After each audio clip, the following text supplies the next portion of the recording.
Good morning, students. How are you? I hope you all are fine and you all will be enjoying your festival, Eid and Raksha Bandhan. So let's back to our maths period. Today again we are going to start Unit 3, that is addition, and today we will solve exercise 3.3.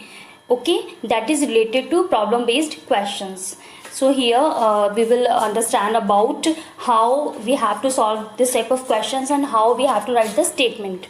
Okay, so let's start our exercise 3.3. Whenever we read problem based questions, so most of the time we read this type of words like in all, both, added to, some, total, together, combined, more than, additional, increased by, all together. ये सारे words problem based questions में mostly use होते हैं. ठीक है, तो जब भी आप कभी प्रॉब्लम बेस्ड क्वेश्चन सॉल्व करें तो आप इन टर्म्स को ध्यान में रखें कि क्या ये वर्ड्स उन क्वेश्चंस के अंदर यूज़ हो रहे हैं, और अगर यस यूज़ हो रहे हैं तो आप क्या करोगे कि इट्स 100% श्योर कि आप उस जगह पे एडिशन करोगे. ठीक है, यानी प्लस करोगे. ओके, सो आप इन वर्ड्स को ध्यान में रखना. Yeah, this is your exercise 3.3 that is related to problem based questions. Okay, in previous class you have already studied about how you have to write the statement of this type of questions. Okay, so again we are doing same here. So now I am taking firstly question number 1. Okay, so question number 1 is Philips company produces 31,265 bulbs and Sylvania company produces 1,22,123 bulbs in 1 year. Okay, it means कि there are two companies. यहाँ पे two companies है. First one is Philips company and second one is Sylvania company. Okay, और ये दोनों अलग अलग companies जो हैं वो बल्ब क्या कर रही हैं, प्रोड्यूस कर रही हैं. Okay, what is the total number of bulbs produced by the two companies. It means कि यहाँ पे टू कंपनीज हैं जो अलग अलग नंबर ऑफ बल्ब प्रोड्यूस कर रही हैं, और आपसे पूछा गया है कि दोनों कंपनीज मिल करके टोटल कितने बल्ब प्रोड्यूस कर रही हैं. सपोज दैट आप हो और आपका एक फ्रेंड है. ठीक है, आपने 5 बॉक्सेस बनाए और आपके फ्रेंड ने 7 बॉक्सेस बनाए. तो अगर मैं आपसे कहूं कि दोनों ने मिलकर के टोटल कितने बॉक्सेस बनाए, तो आप क्या करोगे, अपने बॉक्सेस और अपने फ्रेंड के बॉक्सेस दोनों को क्या करोगे, फर्स्टली ऐड करोगे आपस में. उसके बाद जो आंसर आएगा आप वो मुझे बताओगे. Same as it is in this question, there are two companies. Again I am repeating, there are two companies. दोनों कंपनीज कितने कितने बल्ब बना रही हैं. हम दोनों कंपनीज की पहले क्या करेंगे, वैल्यूज जो है उनको मेंशन करेंगे. उसके बाद आपस में क्या करेंगे, उन दोनों को ऐड करेंगे, और जो टोटल नंबर ऑफ बल्ब आएगा वो क्या होगा, दोनों कंपनीज ने कितने बल्ब मिलकर के बनाए. ओके, अब क्वेश्चन इज दैट कि कैसे इसको लिखें हम. तो आपके क्वेश्चन में स्टेटमेंट छिपा हुआ रहता है. अगर आप क्वेश्चन को बहुत अच्छे से रीड करेंगे, पढ़ेंगे, तो आपको, अगर आपको क्वेश्चन समझ में आता है और आपको उसकी लाइन समझ में आती है, तो आप इजिली स्टेटमेंट लिख सकते हो.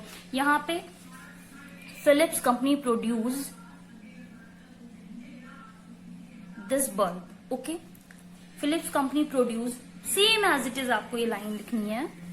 Okay, now I am writing your question number 1 solution. Okay,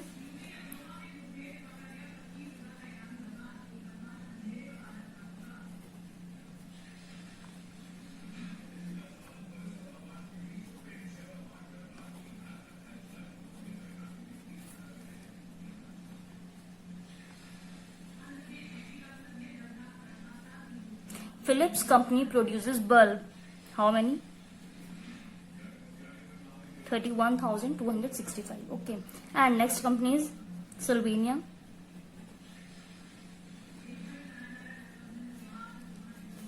question में से ही मैं लिख रही हूँ, Sylvania company produces number of bulb. ठीक है,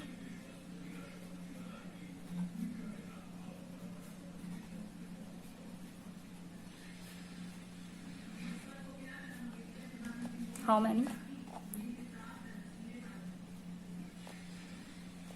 Okay, in 1 year. Okay, what is the total number of bulbs produced by the two companies? What is the total number of bulb produced by the two companies? Question में से ही मैं statement लिखूंगी, the total number of bulbs produced by two companies are. इसी में से लिख रही हूं, ध्यान से देखना। The total number of bulbs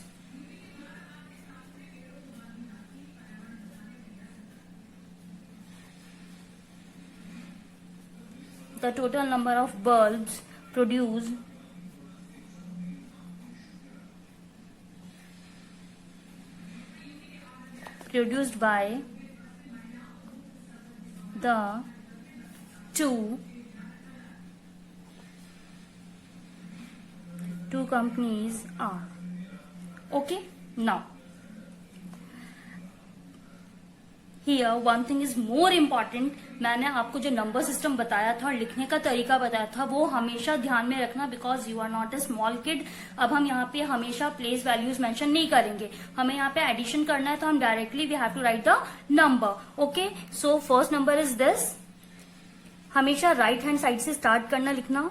last digit is 5, then I will write here 5, then 6, then 2, then 1 and 3। Okay, now next number is this. Now I will write here 3, 2, 1, 2, 2, 1. Okay, now addition है क्योंकि total number पूछा है। Total जहां भी word है वहां पे हमेशा चीजें एडिट होंगी, प्लस होंगी। Okay, now let's add 5 plus 3 8, 6 plus 2 8, 2 plus 1 3, 2 plus 1 3, 3 plus 2 5, then 1। और ये किस चीज का नंबर है? बल्ब का। ठीक है, इतने bulb, this is your answer.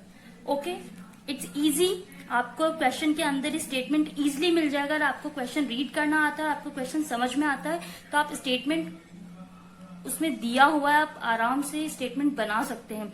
Now I am taking one more question, that is question number 9। Okay, so question number 9, the annual school fees of Freema is 24,750 and her brother's annual school fees is rupees 3,000 more than hers. How much is the total school fees of both?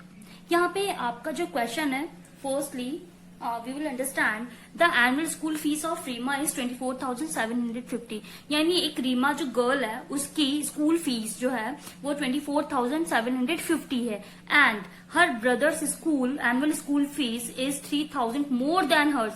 और उसका जो brother है उसकी जो school fees है वो रीमा की school fees जो है उससे 3,000 और ज्यादा है। इट मीन्स कि सपोज दैट कि आप स्कूल में पढ़ते हो, ठीक है, आपकी फीस 500 रुपीज है। ओके, पूरे साल की आपकी फीस 500 रुपीज है, और अगर मैं कहूं कि आपकी सिस्टर जो है उसकी फीस, आपकी जो फीस है उससे 300 रुपीज और ज्यादा लगेगा। ठीक है, तो इट मीन्स कि उसकी फीस आपकी फीस के बराबर यानी 500 रुपीज तो है, लेकिन 300 और ज्यादा लग रही है उसके, तो यानी उसकी फीस कितनी हो जाएगी? हम 500 में क्या करेंगे? 300 को प्लस करेंगे, तो यानी आपकी फीस 500 और आपकी बहन की जो, आपकी सिस्टर की जो फीस है वो आपकी फीस से 300 और ज्यादा, यानी उसकी फीस कितनी हो गई? 800 रुपीज हो गई। जहां भी मोर देन वर्ड यूज होता है वहां पे हमें जो नंबर दिया हुआ है और जो हमें ज्यादा नंबर दिया हुआ, उन दोनों को हम हमेशा क्या करेंगे? ऐड करेंगे।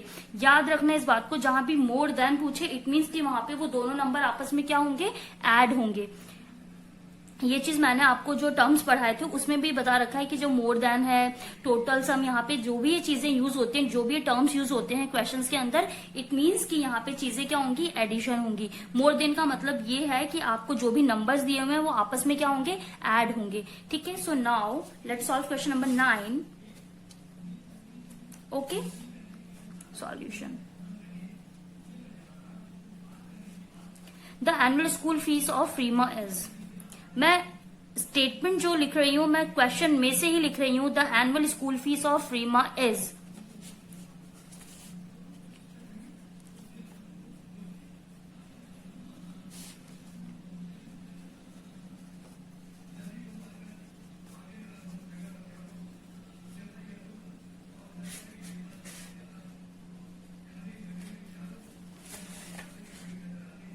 $24,750. Okay, 24,750.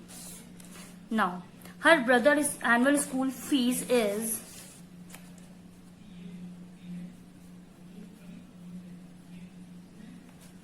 her brother annual school fees is more than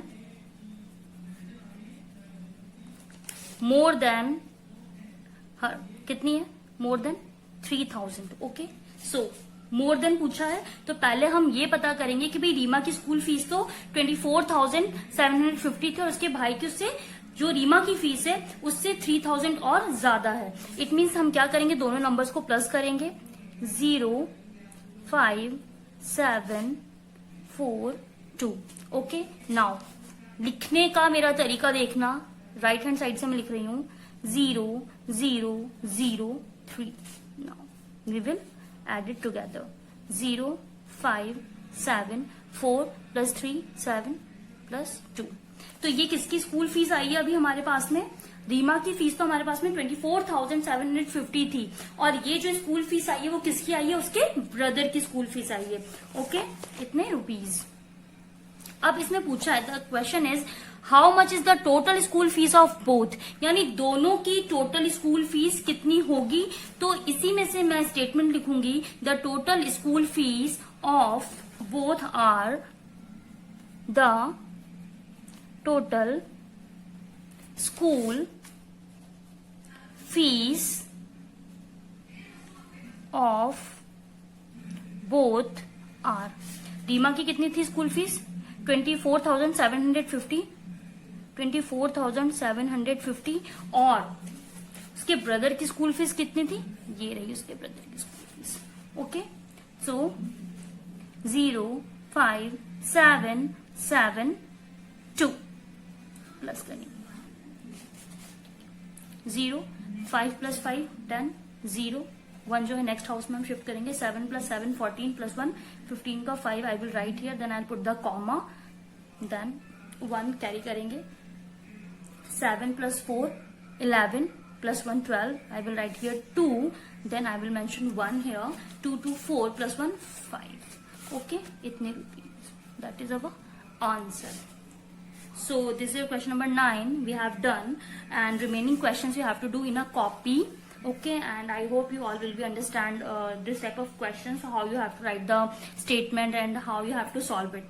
okay दो चीजों का ध्यान रखना स्टेटमेंट जो है आपकी लाइन में ही आपको मिल जाएगा आपके क्वेश्चंस में ही आपको स्टेटमेंट मिल जाएगा एंड सेकंड थिंग जब आप वैल्यू लिख रहे हैं डिजिट नंबर्स आप पुट कर रहे हैं तो आप हमेशा कोशिश करना कि कभी भी आप स्टार्ट करें लिखना तो राइट हैंड साइड से ही स्टार्ट करें नहीं तो आपका एडिशन में डेफिनेटली गलती होगी. मैंने कभी भी अगर यहाँ पे नंबर्स लिखे हैं तो हमेशा मैंने राइट हैंड साइड से ही लिखने शुरू किए हैं तो आप भी नंबर्स हमेशा राइट हैंड साइड से ही लिखना शुरू करना ठीक है. सो ये आपका एक्सरसाइज 3.3 था जो कि प्रॉब्लम बेस्ड था and thank you and have a nice day.